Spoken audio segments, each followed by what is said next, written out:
오늘 에스겔서 22장으로 기억하고 있습니다. 그래서 오늘 22, 23, 24장까지 저는 계획을 하고 왔습니다. 자, 27절까지 하지 않았어요? 예? 21장 27절부터 시작하는 거 아니에요? 21장 27절이요? 29절도 했던데? 했어요? 예. 예.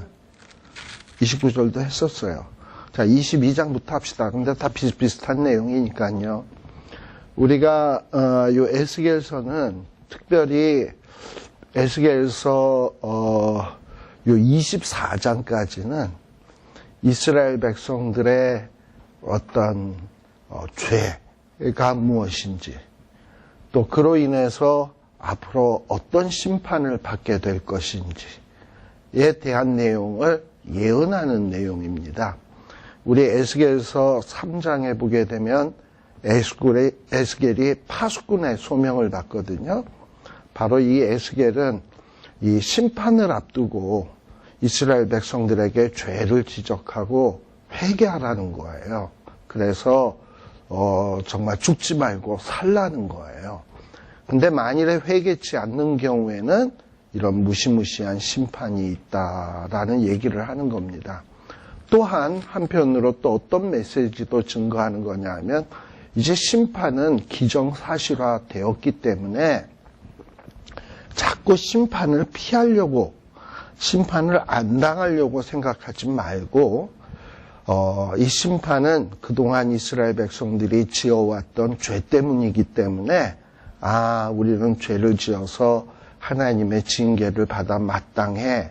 그러면서 징계를 달게 받으면서 아주 철저하게 회개를 하라는 거예요. 그러면 장차 놀라운 회복이 있다라는 메시지를 이제 에스겔이 증거하는 겁니다.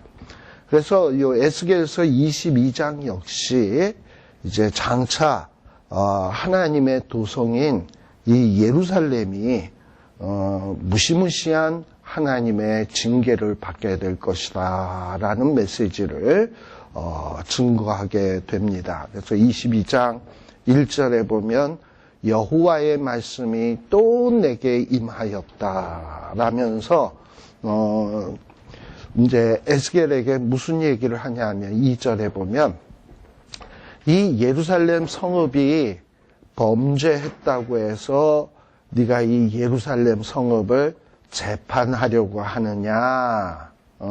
그들이 피를 흘렸다고 해서 네가 그들을 재판하려고 하느냐라고 하나님이 질문을 던져요. 어떤 사람이 범죄해서 이제 벌을 받는다, 이런 재판을 내리는 것은 하나님께 속한 문제예요. 하나님이 하시는 일이지 사람이 사람을 임의대로 재판할 수 없습니다. 심지어 선지자라 할지라도. 그러면 하나님께서 에스겔에게 지금 분명히 가르치고 있는 내용은 뭐냐?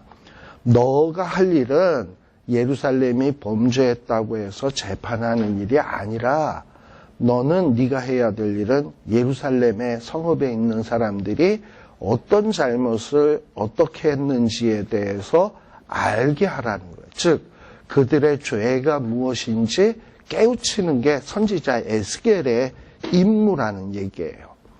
근데 이 예루살렘 성읍들이 그동안 가증한 일들을 행했거든요.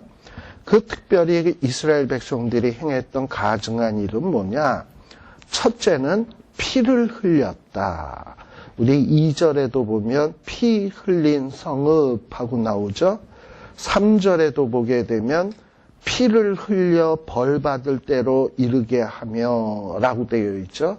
그래서 예루살렘의 첫 번째 가증한 일은 뭐냐? 피를 흘렸다라는 거예요. 피를 흘렸다라는 건 뭐냐면 권세 있는 자들이 자기의 그 권세를 이용해서 힘없고 연약한 자들을 핍박하고 그들의 그 갖고 있는 것들을 빼앗고 그리고 그들의 노동력을 함부로 착취하고 그래서 약자로 하여금 고통당하게 한 것을 얘기하는 게 피를 흘렸다라는 거예요. 두 번째 예루살렘에 가증한 일은 뭐냐? 우상을 만들었다라는 거예요. 하나님만을 섬겨야 되는데 우상을 숭배함으로 인해서 이 거룩한 성 예루살렘을 더럽혔다라는 거예요. 그래서 역시 4절에도 보면 22장 4절에도 보면 흘린 피로 인하여 또 우상으로 인하여 스스로 더럽혔으니 내 날이 가까웠고 내 연한이 찼도다. 그래서 에스겔은 이스라엘 백성들의 피 흘린 죄, 우상 숭배의 죄로 인해서 이제 하나님의 무서운 심판을 받는다라는 거예요. 특별히 4절에 보면 이제 너희들은 이방 나라에 의해서 능욕을 받으며 만국의 조롱거리가 될 거다라고 지금 선포하고 있는 겁니다. 자, 또 이 피 흘린 거에 대해서 좀 더 구체적으로 설명하는 게 6절에도 보게 되면 모든 방백들, 이 방백들에게 권세를 준 것은 나라의 정의를 실현하고 공의를 펼치며 연약한 자들을 돌보고 연약한 자들을 다시금 일으켜 세우는 역할을 해야 되는 일들이 방백들이 해야 될 일 아닙니까? 그런데 이 방백들이 권세를 이용해서 이 약자의 대명사인 우리 그 7절에 보면 나그네, 고아, 과부, 심지어는 이 권세자들이 누구도 업신여겼다? 부모도 업신여겼다. 더 나아가 이 약자뿐만 아니라 8절에 보면 7절에 보면 부모도 업신여길 뿐만 아니라 더 나아가서는 7절에 보면 하나님의 성물도 업신여겼다. 안식일도 더럽혔다. 그러니까 고아와 과부들을 핍박하고요. 더 나아가서는 하나님이 세워주신 권위인 부모를 업신여기고요. 더 나아가서는 모든 권세의 근원이신 하나님까지 업수히 여기는 거예요. 그리고 또 뿐만 아니라 9절에 보면 피 흘리는 거에 대해서 이간, 그 다음에 우상숭배에 관해서는 산 위에서 재물을 먹는다, 음란하다. 또 10절에 보게 되면 성적으로도 부패해가지고 자기의 아비의 하체를 드러낸다. 월경하는 부정한 여인에게 구합을 한다. 이웃의 아내와 가증한 일을 행한다. 며느리를 더럽혀 음행을 한다. 그러니까 근친상간까지 막 가는 거야. 아주 그냥 총체적으로 예루살렘이 더럽게 되었고 타락했다라는 거예요. 또 뿐만 아니라 12절에 보게 되면 뇌물, 그 다음에 거기 보면 변전과 이식이라고 되어 있는데 이거 고리대금이에요. 아주 고이자를 이자율을 물려가지고 돈을 빌려줘서 돈 버는 사람들. 원래 이스라엘 백성들은 이 같은 이 형제 지파에게는 이자를 받지 말고 돈을 구워주라고 되어 있거든. 근데 뭐 형제에게도 아주 고금리의 이자를 받고서 돈을 구워주고 이웃을 토색하고 이런 모든 일들이 뭐냐? 하나님을 잊어버린 것이다 라는 거예요. 이 하나님에 대해서 제대로 알면 이런 일을 행할 수가 없어요. 왜냐하면 하나님은 약자를 굉장히 사랑하시는 하나님이잖아요. 이스라엘 백성들이 애굽 땅에 노예로 있을 때도 불쌍히 여기셔서 구원해 주신 하나님이시고, 그렇기 때문에 하나님은 내가 너희들이 노예로 있을 때 너희들을 사랑했던 것처럼 너희도 거룩하라 하면서 너희들도 나그네나 또는 고아나 과부나 우거하는 자들을 잘 돌보라고 명령하고 있는 거잖아요. 하나님이 그러니까 너희도 그러라는 거예요. 근데 하나님에 대해서 제대로 모르니까 고아나 과부라든지 약자에 대한 배려를 하겠습니까? 안 하지. 그리고 하나님이 우리 레위기 18장에 보시게 되면, 레위기 18장에 보면 가나안 땅에 풍속 쫓지 말고 그리고 애굽 땅의 풍속도 쫓지 말라고 하면서 레위기 18장에 보면 근친상간, 그 다음에는 동성연애, 심지어는 수간에 대한 문제를 하지 말라고 했잖아요. 그런데 이런 하나님에 대해서 다 잊어버리니 하나님이 무슨 명령을 했는지 알 리가 있겠습니까? 그러니까 겁없이 이렇게 범죄를 하게 되었다라는 거예요. 그래서 하나님께서는 22장 13절에 보게 되면 너의 불이 너의 피 흘린 이를 위하여 하나님이 손뼉을 쳤다. 그리고 하나님이 어떻게 하실 거냐 15절에 보면 너희를 열국 중에 흩을 거다. 각 나라에 해칠 거다. 너희 더러운 것을 내 가운데서 멸하겠다. 그리고 멸국의 목전에서 수치를 당하게 하겠다. 그래서 무서운 심판을 하겠다라는 거예요. 이렇게 지금 요 24장까지는 이 예루살렘을 하나님이 심판하겠다. 유다 나라를 심판하겠다라는 거예요. 근데 이 얘기를 우리 지난주에도 했고 왜 이렇게 거듭거듭 반복하냐. 유다의 백성들은 자기는 안 망한다고 생각한 거예요. 왜? 선민이니까. 그리고 예루살렘 안에는 하나님의 집 성전이 있으니까. 자기 집이 있는데 누가 자기 집을 부시러 오는데 가만히 있을 주인이 어디 있겠습니까? 그러니까 하나님이 성전의 주인이니까 성전이 부서지는 것을 절대 하나님은 용납 못할 것이다. 그러니 그 옆에 있는 우리는 자동으로 안전할 것이다. 뭐 이런 생각을 하고 있는 거예요. 세상에서 제일 안전한 곳이 어디 있겠습니까? 제일 무시무시한 깽두목 옆집에 사는 거예요. 그 동네에는 깽두목이 있으니까 누가 감히 도둑질을 한다거나 강도짓을 한다거나 할 리가 없잖아요. 근데 내가 바로 깽두목 옆집이 있는데 옆집에서 사는데 누가 나를 털겠습니까? 잘못하다가는 큰일 나지. 그러니까 이스라엘 백성들은 하나님 곁에서 사니까 우리는 안 망한다고 생각을 한 거예요. 그러나 천만의 말씀, 너희들이 하나님을 잊었기 때문에 하나님에 대한 지식이 없기 때문에 망한다라는 얘기를 하고 있는 거예요. 특별히 22장 17절에 보면 여기 보면 찢기라는 얘기가 나와요. 우리 심판의 메시지에 보면 큰 가마, 찌꺼기 뭐 이런 얘기들이 많이 나옵니다.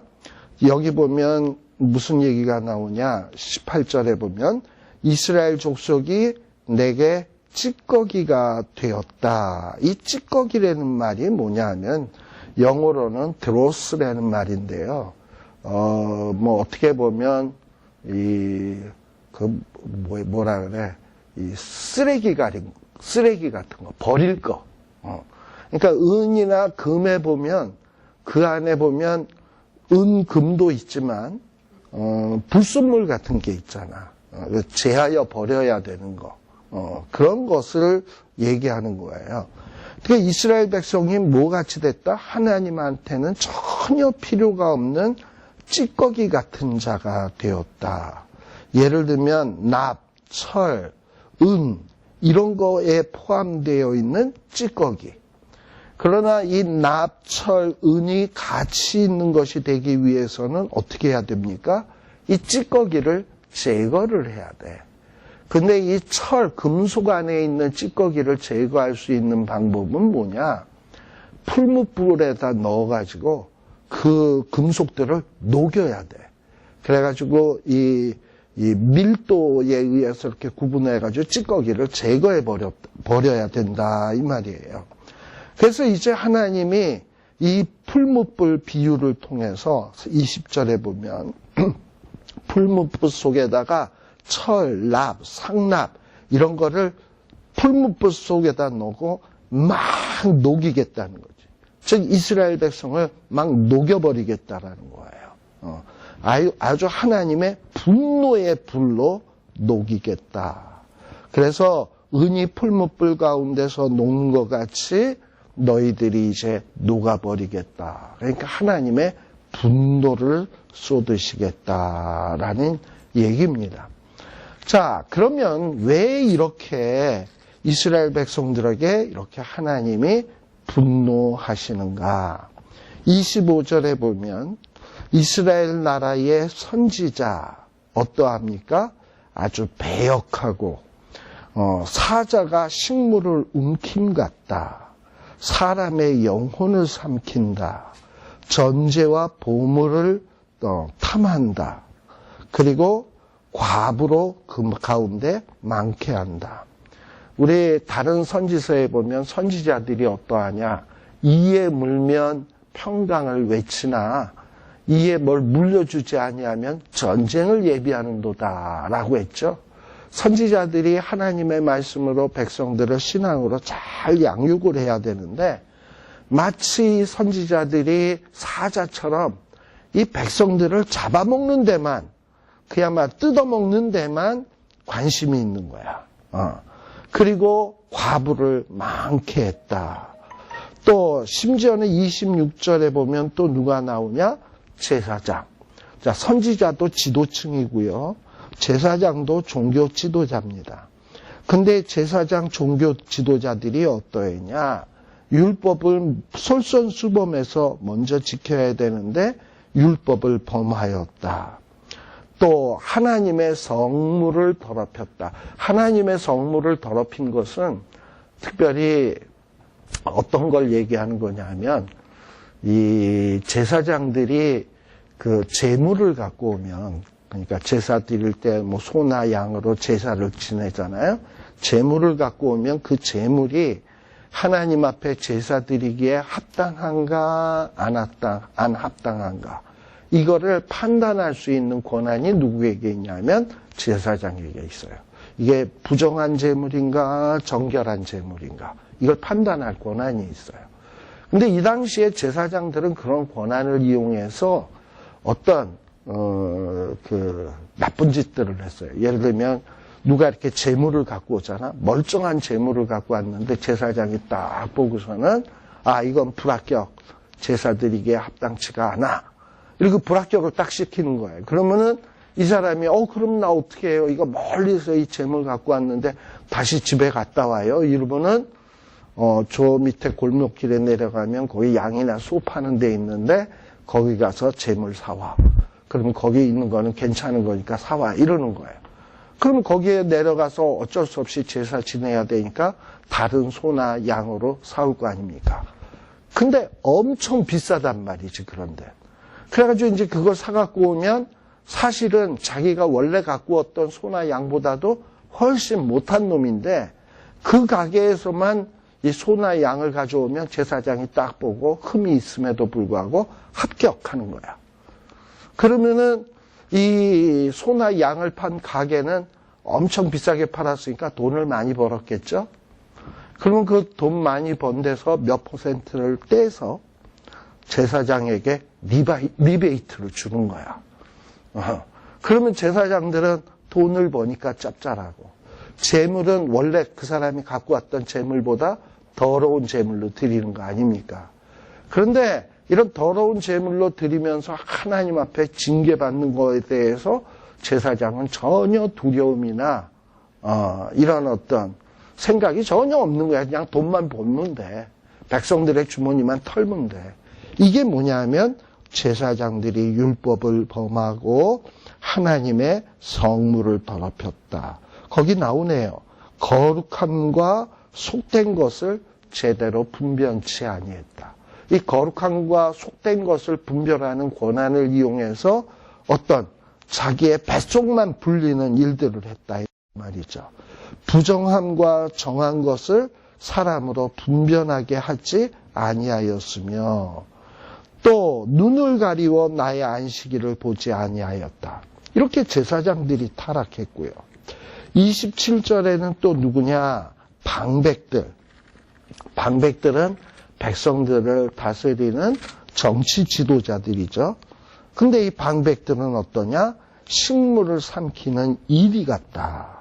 그저 백성들을 뜯어먹을 생각만 했지. 그리고 백성들이 피를 흘리든 말든 그런 거는 관계없어요. 지 배만 채우면 돼. 이런 어떤 지도층이 있는 데가 바로 예루살렘이었다. 28절에도 보면 선지자들은 어떻다? 회칠한 것 같다. 우리 신약 성경의 바리새인이나 서기관들 보고 회칠한 무덤이라고 얘기했잖아요. 겉으로는 멀쩡하고 거룩해 보이는데 가짜란 말이지. 거기 보면 이 선지자들이 하나님이 주시는 이상을 보는 게 아니라 허탄한 이상, 거짓 복수를 행하고 하나님께서 말씀을 주지도 아니했는데도 불구하고 지멋대로 짓거리면서 자기가 하는 말씀은 여호와의 말씀이다 라고 이런 엉뚱하게 이야기나 하고 또 이렇게 그러니까 선지자 타락했죠. 제사장 타락했죠. 방백들 타락했죠. 그럼 이렇게 지도층만 타락했냐? 29절에 보면 누구도 타락했다? 백성도 강포하고 늑탈하며 가난하고 궁핍한 자를 압제했다. 또 나그네처럼 우고하는 자들을 불법으로 학대했다. 그래서 하나님께서는 이 예루살렘에 뭐 어떻게 하겠다는 얘기냐? 분을 쏟아붓겠다. 불로 멸하겠다. 그리고 그 행한 대로 머리에 보응하겠다. 이렇게 하나님의 무서운 심판이 쏟아질 때 사람들이 뭔 줄 알게 되냐? 아, 여호와의 말씀이구나 라는 거를 깨닫게 된다라는 얘기입니다. 자, 다음에는 요 23장도 역시 이스라엘 백성들이 심판한다라는 얘기예요. 자, 근데 이 23장은 어디랑 비슷하냐 하면은 에스겔 16장하고 좀 비교가 됩니다. 에스겔 16장에는 무슨 얘기가 나오느냐 하면은 거기에 보면 에스겔 16장에는 어떤 음부에 대한 아주 음란한 어떤 여자에 대한 이야기를 지금 이 에스겔 16장에서 설명을 해줍니다. 우리 어떤 아기가 탯줄을 자르자마자 이렇게 불쌍하게 누워져 있는데 하나님이 지나가면서 그것을 구해줘가지고 장성하게 했는데 나중에 화려한 황후처럼 되었는데 그것이 음란해져가지고 엉뚱한 짓거리 했다라는 얘기가 16장에 쭉 나오지 않습니까? 그래서 이 음부에 대한 얘기가 16장에 나오는데 이 음부와 관련된 비슷한 내용이 바로 이 에스겔 23장이다라는 거예요. 이 에스겔 23장에도 음부와 유사한 두 여인에 대한 이야기가 나옵니다.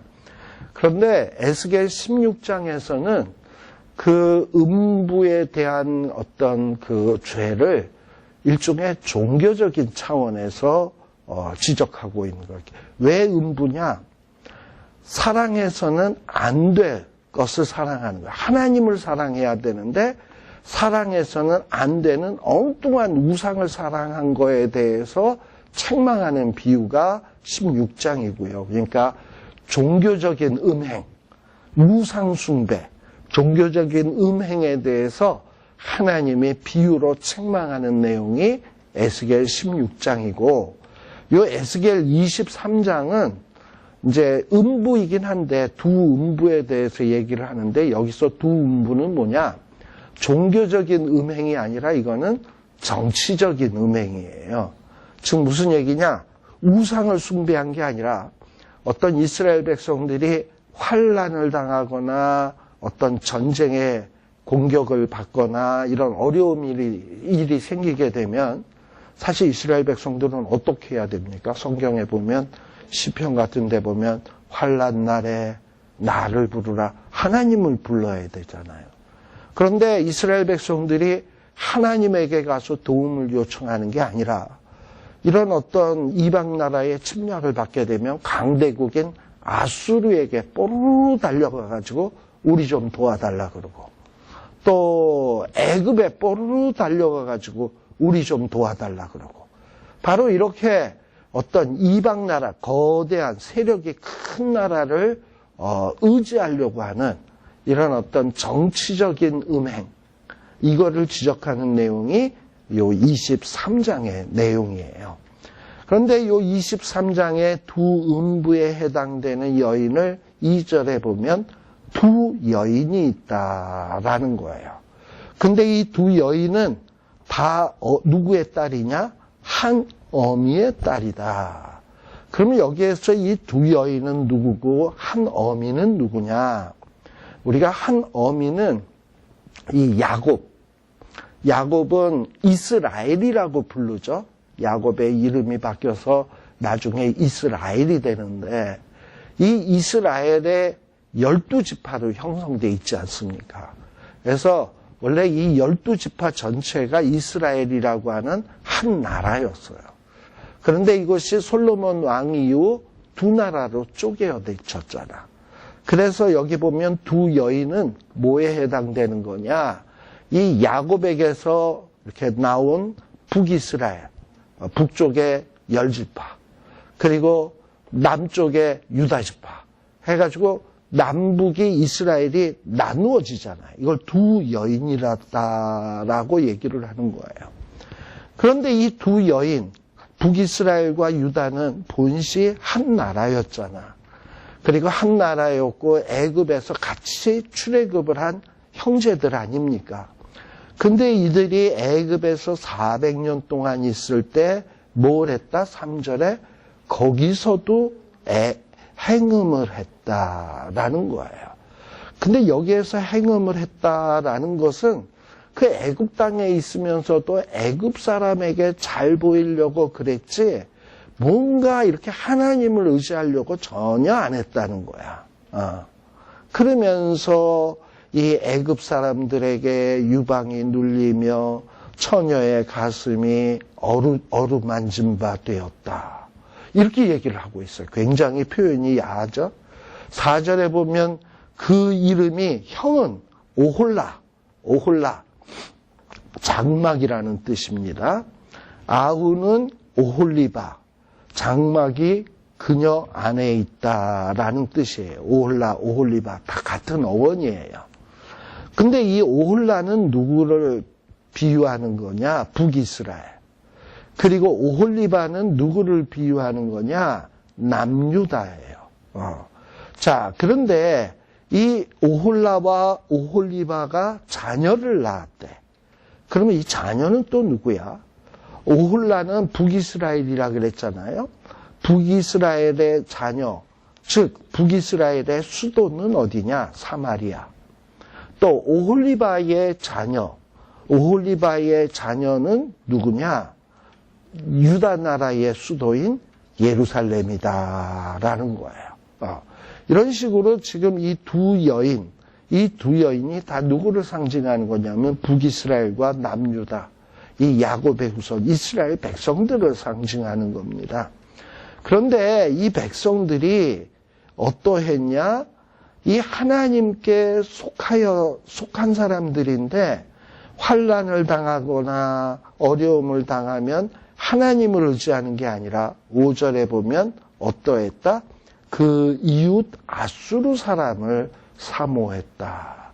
그래서 이 아수르의 도움을 의지하는 거예요. 우리가 그런 예가 어디에 나오느냐 하면 여러분들 아하스라고 하는 왕을 아시나요? 아하스 아주 못돼먹은 왕인데 이 못돼먹은 왕 때에 북이스라엘 나라와 그리고 저 아랍 나라가 연합을 해서 남유다 아하스 왕을 쳐들어오게 되었어요.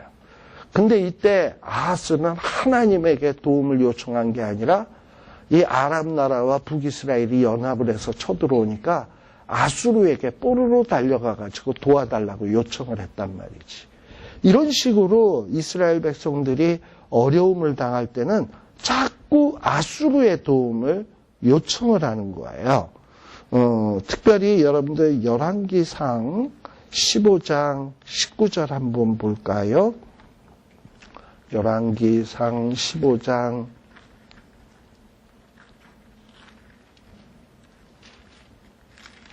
19절.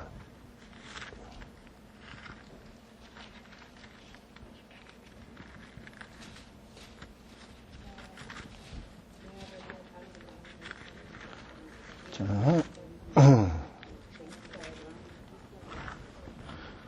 15장 19절에 보시게 되면 거기에 보면은 누가 나오느냐 15장 19절에 보면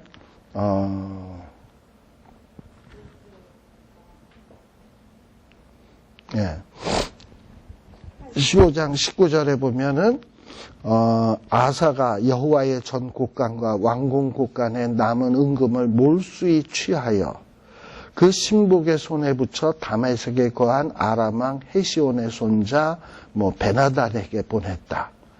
뭔가 이렇게 전쟁을 당해서 어려운 일을 당하면 하나님을 의지해야 되는데 아사도 어떠했냐?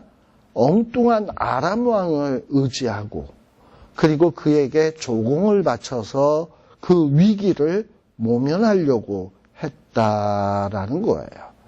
또 16장 7절에도 보게 되면 여기에 보면 16장 7절에 보면 여호와의 말씀이 하나니의 아들 선지자 예후에게 임하사 이러면서 그 집을 꾸짖으시면 저가 여로보암의 집을 본받아 여호와 보시기에 모든 악을 행하며 그 손의 소위로 여호와의 노를 격동하였으며 그 집을 쳤다라고 되어 있어요. 이렇게 끊임없이 어려운 일이 있으면 하나님을 의지하는 게 아니라 엉뚱한 것 의지해서 하나님의 노를 격동했다라는 거예요. 여기에 보면 아주 리얼하게 묘사가 되어 있어요. 왜 북이스라엘 백성들이 하나님을 의지했는가? 23장 6절. 이 아수르 사람을 보니까 자색 옷을 입고 아주 높은 방백이고 감독이고 또 준수한 소년이고 말 타는 사람이야. 진짜 외모가 뛰어난 거예요. 그러다 보니 그런 자들과 행음을 하고 연애를 하고 그들의 우상으로 더럽혔다. 그리고 북이스라엘이 젊었을 때 과거 애굽 땅에 있을 때는 어떠했냐? 거기서는 애굽 사람과 동침을 했다라는 거예요. 굉장히 성적인 표현으로 나오는데요. 오늘날식으로 이렇게 적용을 해서 얘기한다면 이런 거예요. 사실 지금 우리 대한민국 같은 경우에 굉장히 위기 아니겠습니까? 정치적으로, 군사적으로 또는 경제적으로 굉장히 위기예요. 이랬을 때 우리의 진정한 도움이 될 자가 누구로 보이겠습니까? 힘 있는 미국이든지 또는 경제력이 있는 미국이든지 아니면은 또 중국이든지 이런 큰 나라가 우리의 도움일 것 같다라는 생각이 든단 말이죠.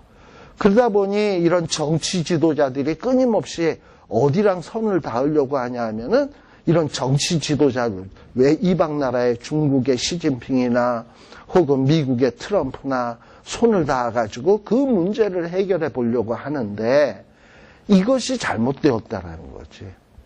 물론 이제 정치적으로 보면 그게 합리적이고 그게 똑똑한 거고 그게 잘하는 것 같지만 우리 하나님의 백성은 어려운 일을 당하면 철저하게 하나님께 도움을 요청해야 된다라는 거예요. 근데 이스라엘 백성들은 그런 식으로 하지 아니하고 이런 어려운 일만 당했다 그러면 정치적으로 어떤 경제적인 방법으로 또 외교적인 방법으로 해결하려고 했는데 오히려 이런 강대국에 의지하려고 할수록 그 강대국들이 어떠했냐? 그걸 빌미로 해서 이스라엘 백성들에게 더 뜯어갔다라는 거를 지금 성경이 이야기하고 있는 거예요. 근데 왜 이렇게 어리석은 짓을 하냐 이 말이지. 11절 23장 에스겔 23장 11절에서도 북이스라엘이 먼저 망했죠. 자, 북이스라엘이 아까 누구를 의지했다고요? 아수르를 의지했어요. 오홀라가 아수르를 의지하고 아수르와 음행을 저질렀어요. 그런데 이 북이스라엘이 실제로 누구한테 망했냐?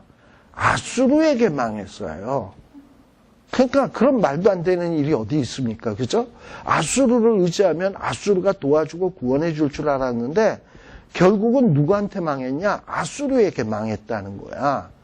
그러면 남유다의 백성은 북이스라엘이 망하는 그런 역사를 보면서 뭔가를 배워야 될 거 아닙니까? 역사 속에서 교훈을 얻어야 되잖아. 그런데 11절에 보면 그 아우 오홀리바, 이건 남유다예요.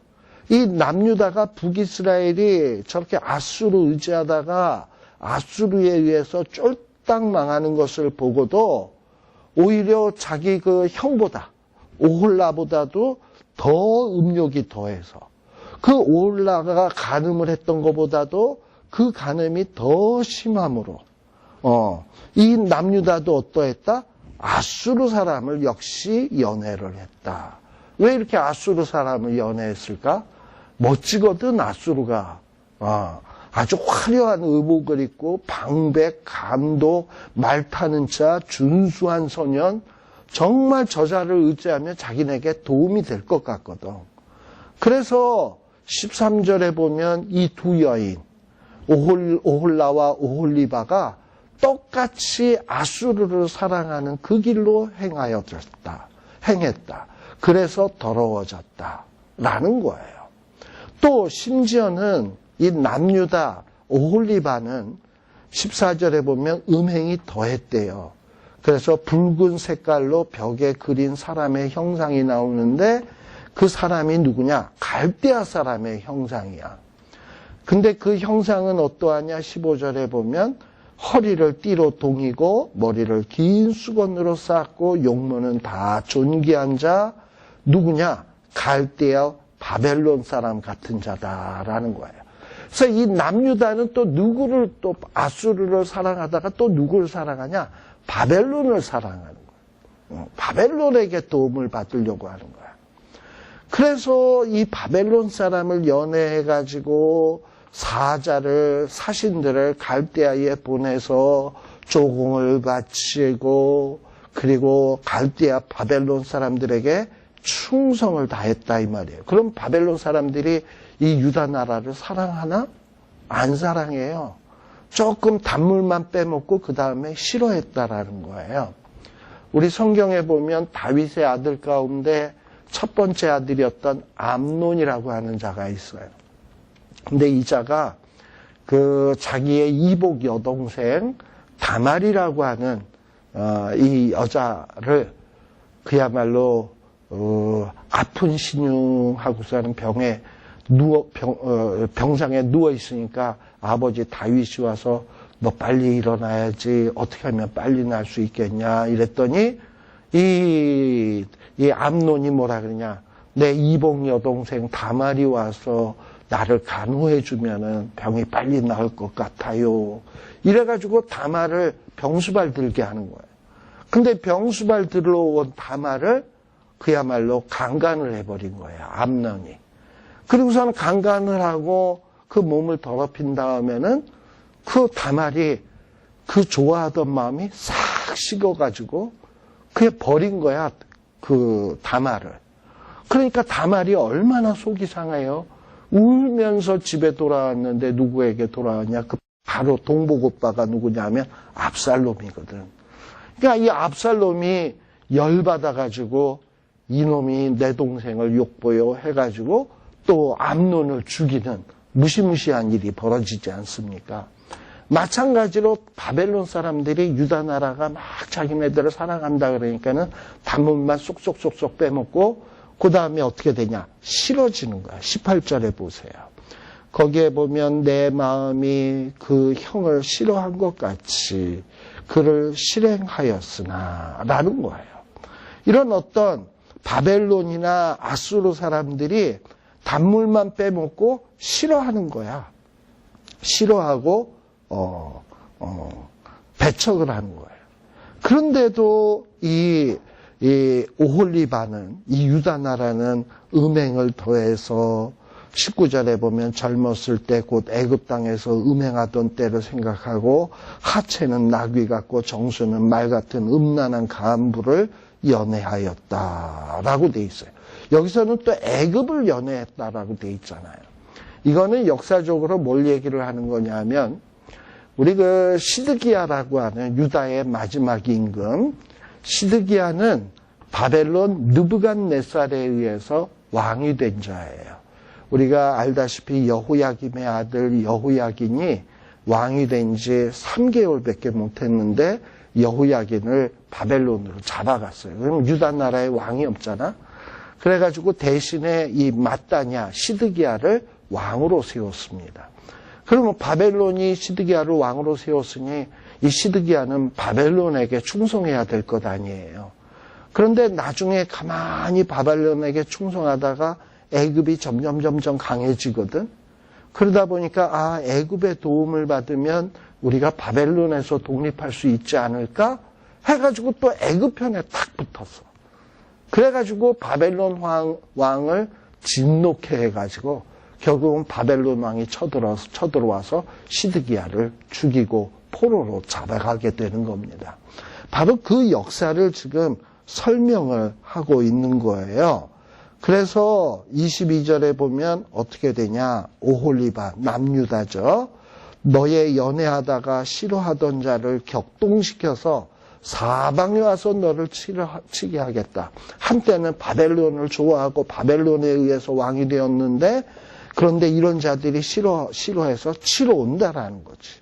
그래서 이 바벨론 사람들이 쳐들어오는데 23절, 24절에 보면 얼마나 대단한 사람들이 쳐들어옵니까? 바벨론 사람, 갈대아 모든 무리, 브고, 소아, 고아 이런 여러 나라들이 연합해서 쳐들어와가지고 이스라엘 백성들을 쑥대밥 만들고 신문하고 25절에 보면 뭐라고 돼 있냐? 분노로 내게 행하여 내 코와 귀를 깎아버리고 남은 자를 칼로 엎드려뜨리며 자녀를 빼앗고 남은 자를 불에다 태워버리고 옷을 벗기고 장식을 빼앗는다. 완전히 쑥대밭이 되는 거죠. 그래서 더 이상 음란과 이런 어떤 음행을 할 수 없도록 하나님이 만드시겠다라는 거예요. 그러니까 지금 요 23장에서는 이스라엘 백성들이 당할 어떤 이 환난을 이 두 음녀에 빗대어서 지금 설명을 해주고 있는 내용입니다. 그래서 뭐 쭉 보면 다 그런 내용인데 잠시 쉬었다 가겠습니다. 네.